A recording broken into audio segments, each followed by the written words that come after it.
Alors, moi je dirais que on va pas raconter les exercices parce que un des trucs sympas dans un stage de tantra, c'est justement que tu pars un peu dans l'inconnu. Donc si on raconte là ici, ça va pas le faire.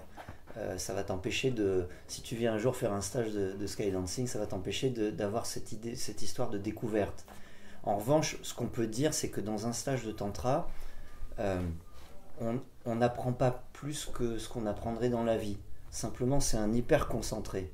C'est-à-dire qu'on te propose des tas d'expériences de vie et on te pousse à être capable de les observer. Et donc, le but du jeu, c'est de progresser en termes de conscience. Donc, d'être de plus en plus conscient de ce qui se passe pour toi dans l'expérience, sur le moment. Voilà, un laboratoire de vie.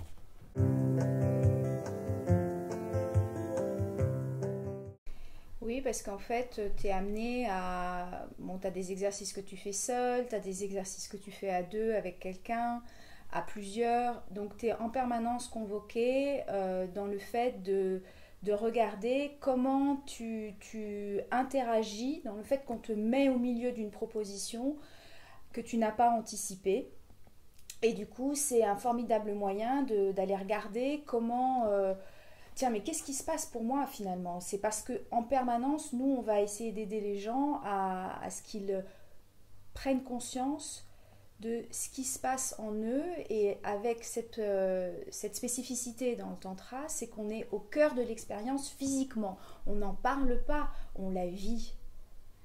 Si quelque chose de très simple, mais si on propose à deux personnes de se mettre face à face et de se regarder, là par exemple quand tu me poses la question je suis en train de te répondre et je te regarde et je fais en sorte de vraiment rester dans la présence du regard avec toi, je peux commencer à me laisser sentir ce que ça me fait d'être là juste avec ça, pas laisser mon regard s'échapper ailleurs et voilà, donc on va être au cœur de l'expérience mais aussi très corporellement. Et moi, je voudrais préciser quelque chose. C'est vrai que dans les stages de néo-tantra, puisque ce dont on parle, c'est le néo-tantra, ce ne sont pas des formes traditionnelles de tantra, on joue beaucoup avec les interactions. Mais je voudrais préciser une chose, en fait. Dans un stage de tantra, l'interaction, c'est pas le but, c'est l'outil. Parce que le but, c'est la conscience et l'énergie dans le tantra. Donc, pour le dire avec des mots qui sont moins développement personnel, c'est la conscience, ça tout le monde comprend, et la vitalité.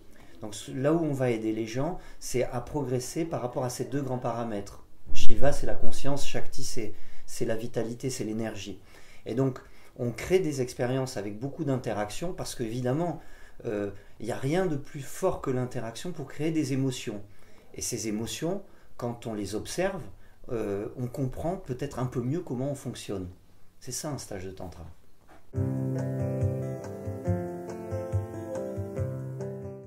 Eh bien, il y a des formes de tantra qui sont traditionnelles. C'est-à-dire le tantra, certains disent plusieurs milliers d'années. Les premiers écrits, ils datent d'environ 2000 ans. Ils sont beaucoup issus de la tradition bouddhiste. Mais on pense que le tantra vient plutôt d'Inde, mais à une époque où il n'y avait pas d'écrits. Donc, pour la partie indienne, les premiers grands écrits sur les traditions tantriques datent du 6e, 7e siècle, en tout cas ceux qui sont recensés. Et donc, dans ces deux, que ce soit au Tibet, au Népal, que ce soit en Inde, il y a des formes traditionnelles de tantra. Donc, dans le bouddhisme, le Vajrayana, c'est le véhicule tantrique du bouddhisme. Il est complètement intégré dans la tradition bouddhiste. En Inde, on dit que le Hatha Yoga est fortement influencé par la doctrine tantrique. Donc, ce sont des philosophies, ce sont à la base des métaphysiques. Et puis, le néo-tantra, c'est-à-dire l'Occident, on a créé une interprétation. Et ce qu'on propose, c'est l'interprétation occidentalisée de ces courants traditionnels. Et la méditation? Alors la méditation... Elle est centrale. Dans quel sens? Dans le sens que tout ce qu'on propose, tous les exercices qu'on propose aux gens, dans le fait justement d'être plus conscients d'eux-mêmes et de regarder comment ils peuvent garder le contact avec leur vitalité d'être,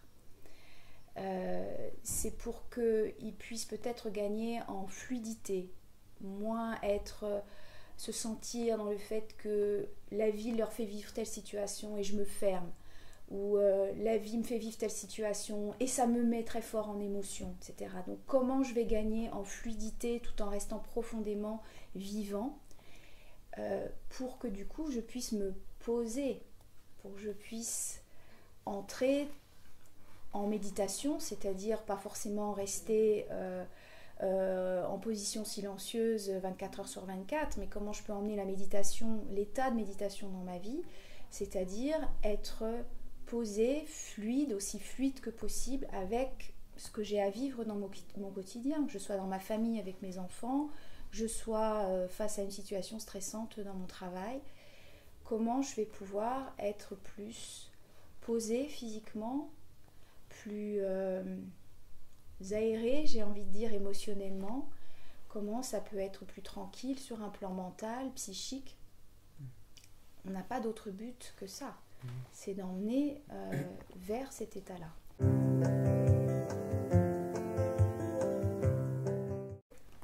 Alors il y a beaucoup de techniques de respiration qui pourraient s'apparenter à des pranayamas pour des yogis, mais qui sont des pranayamas que je dirais revisités par le Néo-Tantra.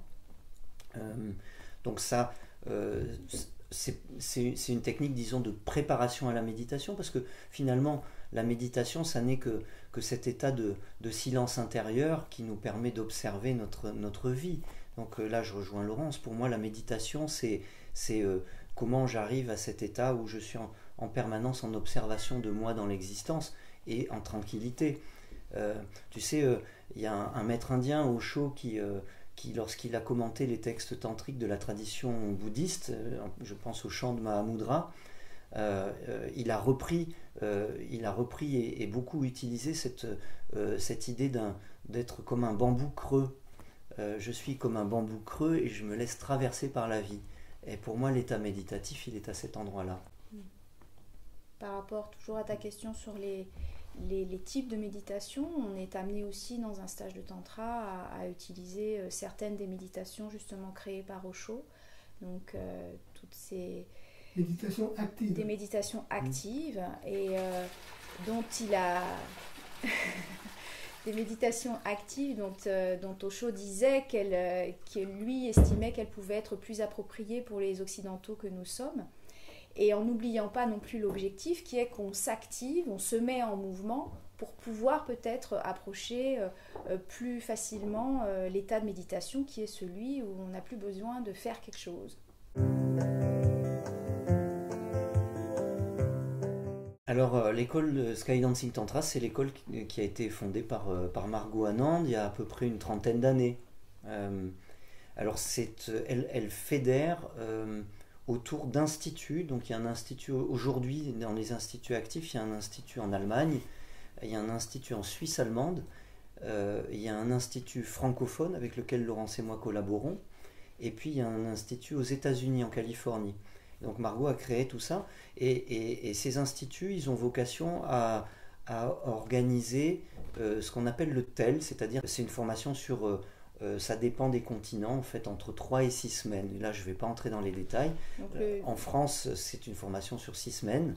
Et donc, c'est une véritable aventure de vie. Et je précise juste que le TEL, ça veut dire Training for Ecstasy and Love. Voilà. Donc, qui est la formation personnelle. Et donc, ça, c'est un institut. Un institut, c'est quelque chose, c'est une entité juridique qui va organiser ce fameux TEL. Et puis, par rapport à ça, il y a toute une communauté d'enseignants qui sont fédérés autour des instituts et qui eux-mêmes proposent leurs propres stages. C'est-à-dire que Laurence et moi, on a notre petite école de Tantra et puis on organise nos stages. C'est Silent Mind Tantra. Donc, Skydancing, c'est une fédération, mais qui laisse beaucoup de liberté. Mais par contre, on considère que tous ceux qui ont fait des stages dans Silent Mind Tantra, qui est notre petite école à nous, ils ont fait suffisamment pour pouvoir accéder à la formation du TEL, parce qu'autrement, pour accéder à la formation du TEL, il faut avoir fait au moins un stage d'initiation. Voilà. Avec un des enseignants de la communauté du Skydancing Tantra.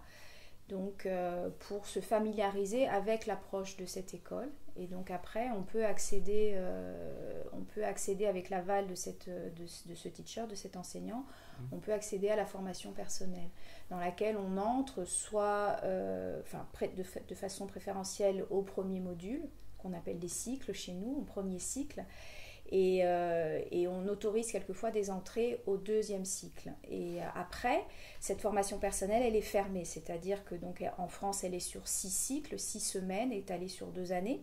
Et donc après, 3, 4, 5, 6, 3, 4, 5, surtout aujourd'hui, on peut y accéder uniquement en ayant fait les cycles précédents.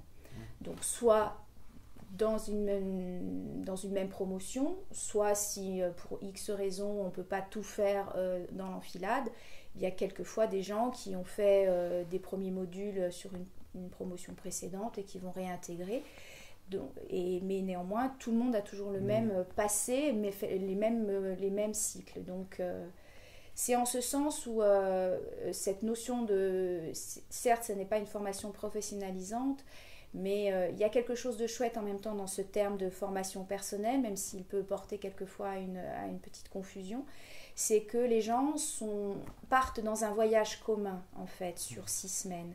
Et donc, il y a toute l'aventure personnelle que je peux vivre, mais il y a aussi l'aventure collective. Et comme on disait qu'il y a beaucoup de choses qui se révèlent à soi dans l'interaction avec les autres, c'est aussi une vraie richesse de pouvoir cheminer pendant 2 ans, en fait, les uns avec les autres.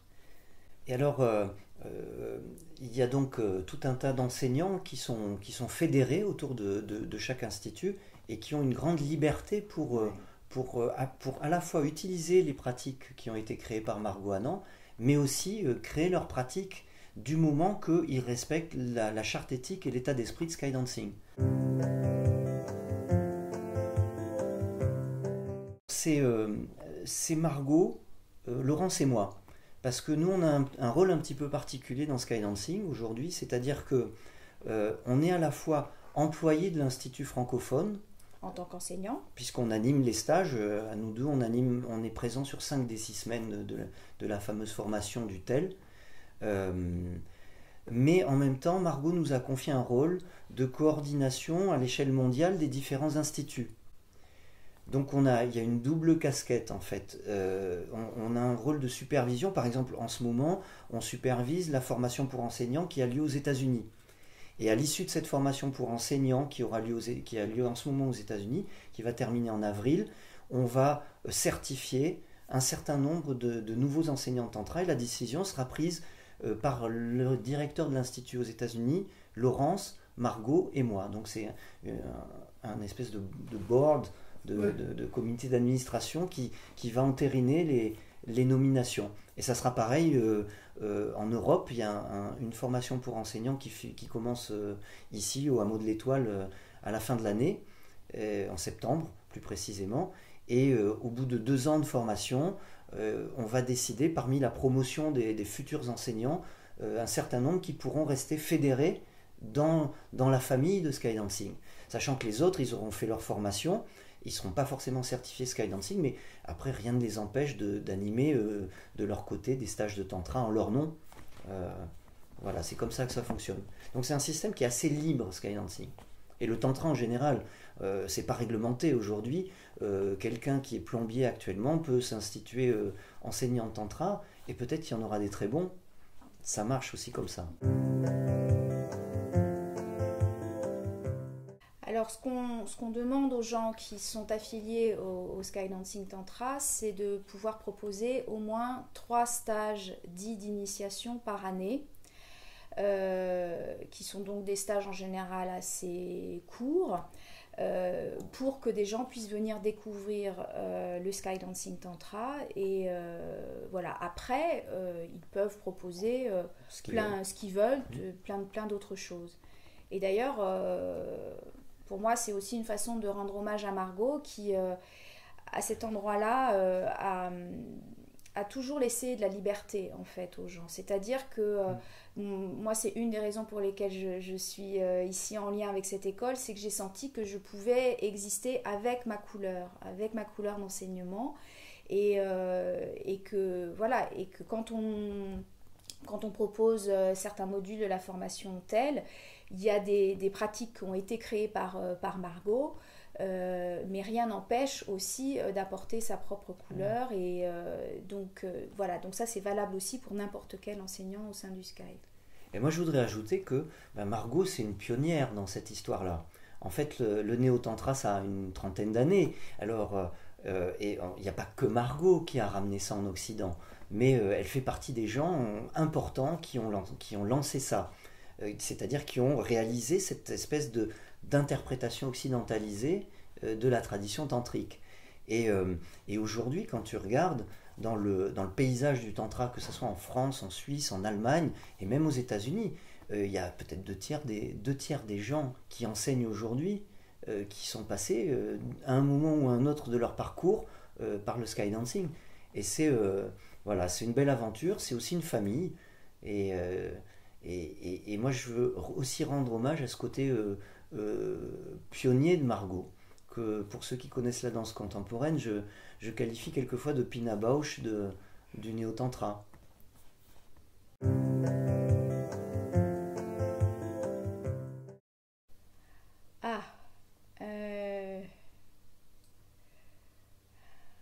Un mot.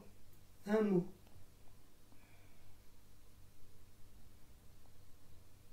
Waouh, quelle question.